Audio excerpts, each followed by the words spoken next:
وعلى رسوله الكريم أما بعد أعوذ بالله من الشيطان الرجيم بسم الله الرحمن الرحيم إن الله وملائكته يصلون على النبي يا أيها الذين آمنوا صلوا عليه وسلموا تسليما اللهم صل على سيدنا مولانا محمد وعلى آل سيدنا مولانا محمد وبارك وسلم الصلاة والسلام عليك يا رسول الله صلى الله تعالى عليه وآله وسلم۔ کل آپ حضرات نے وضو کے تعلق سے مختلف مسائل سماعت فرمائے۔ کل ایک مسئلہ بیان کیا گیا تھا کہ اگر کہیں سے خون یا پیپ نکلا اور اس میں بہنے کی صلاحیت تھی اور ایسی جگہ پر بہا کہ جس کا وضو یا غسل میں دھونا فرض ہے تو کیا ہے، اس سے وضو ٹوٹ جائے گا۔ اور اگر بہا مگر ایسی جگہ بہ کر نہیں آیا کہ جس کا دھونا فرض ہو تو وضو نہیں ٹوٹے گا۔ جس کا غسل یا وضو میں دھونا فرض ہو ایسی جگہ پر وہ پہنچا تو وضو ٹوٹ جائے گا، لیکن جس کا وضو یا غسل میں دھونا فرض نہیں تھا ایسی جگہ پر خون نکل کر بہا یا پیپ نکل کر بہا تو کیا ہے، وضو نہیں ٹوٹے گا۔ مثال کے طور پر آنکھ کے اندر دانا تھا، آنکھ میں دانا تھا اور ٹوٹ کر آنکھ ہی کے اندر پھیل گیا، باہر نہیں نکلا،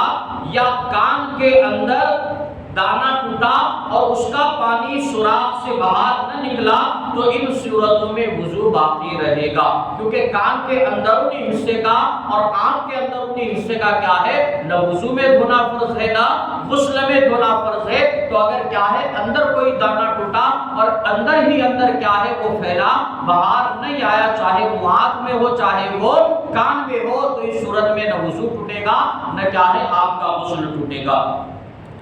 زخم میں گڑھا پڑ گیا اور اس میں سے کوئی رطوبت چمکی مگر بہی نہیں تو وضو نہیں ٹوٹے گا۔ اگر کیا ہے جسم کے اوپر کہیں زخم ہو گیا تھا اور زخم میں کیا ہے کھڈا پڑ گیا، گڑھا پڑ گیا، مگر کیا ہے رطوبت چمکی لیکن کیا ہے وہ بہی نہیں، تو لہذا کیا ہے اس صورت میں وضو نہیں ٹوٹے گا۔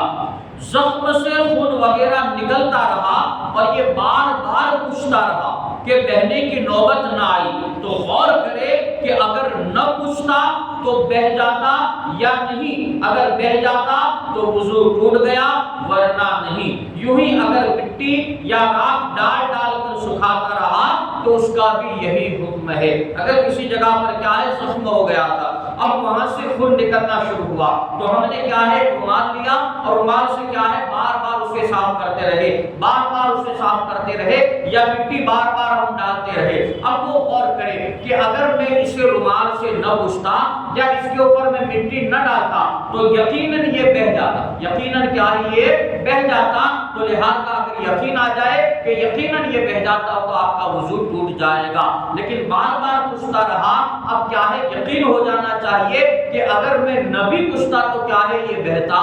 نہیں، تو پھر اس صورت میں آپ کا وضو نہیں ٹوٹے گا۔ پھوڑا یا پھنسی نچوڑنے سے خون بہا،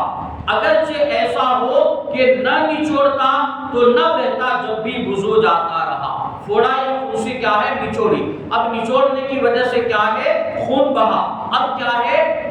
خود سے نچوڑی اور خون بہ گیا، لیکن اگر کیا ہے نہ نچوڑتا تو بھی نہ بہتا، تو لہذا اگر خود سے نچوڑی اور بہ گیا تو کیا ہے اس صورت میں وضو ٹوٹ جائے گا۔ اگرچہ گمان ہو کہ میں نہ اس کو نچوڑتا تو نہ بہتا، پھر بھی کیا ہے اگر خود سے اسے پھوڑ دیا تو خون بہ گیا تو اس صورت میں کیا ہے وضو یقیناً ٹوٹ جائے گا۔ چھالا نوچ ڈالا، اگر اس میں پانی بہ گیا وضو جاتا رہا ورنہ نہیں جائے گا۔ منہ سے خون نکلا، اگر تھوک پر غالب ہے تو وضو توڑ دے گا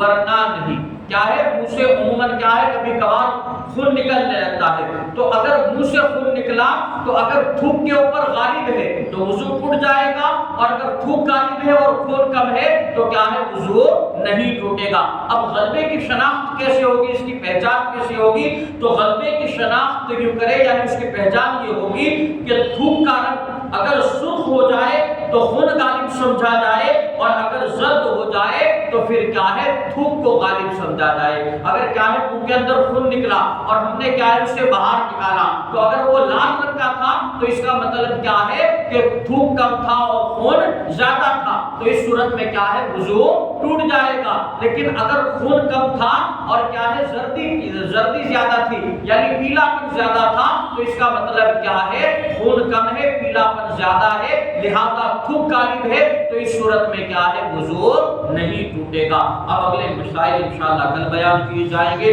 رب العزت کی بارگاہ میں دعا ہے اللہ تبارک و تعالی علم دین سمجھ کر اس پر عمل کرنے کی نیک توفیق